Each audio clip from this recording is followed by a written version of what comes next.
It's Chris Pritt back again with a new topic in West Virginia divorce.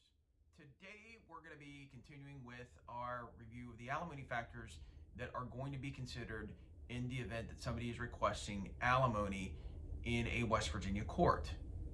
The last factor that I want to go over, and I'm going to go back to some of the others because there was some in between, but the last one actually listed is any other factor that the court would consider to be fair and equitable.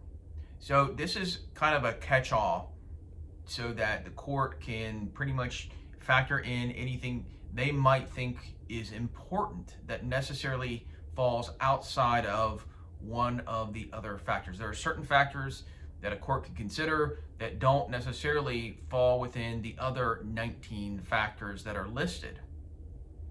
It could be something that's very, very special or unique about the circumstances of the people.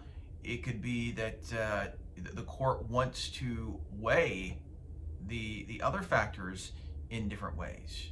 But the bottom line is that a court can pretty much do what it thinks is fair and equitable as to why they should or should not award some kind of alimony.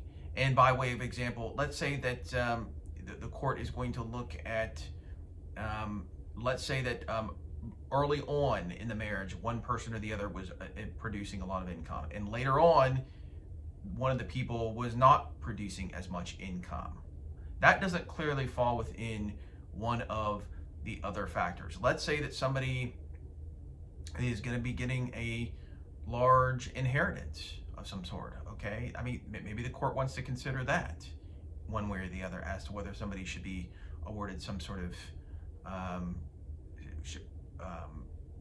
alimony. Or let's say that there is some sort of fault on the part of one of the parties.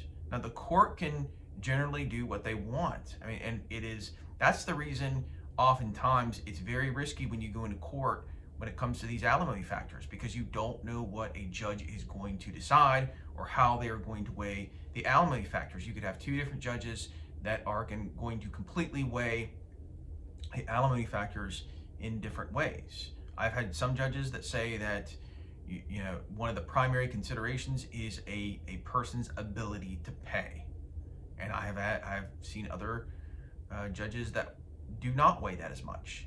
So it really comes down to that last factor. It's a very, very important factor because it gives the family court a lot of what we call discretion, a lot of leeway as to what they may or may not do in terms of awarding some form of alimony. So that consists of today's video. If you have any questions at all, feel free to give me a call or send me an email. Have a good day.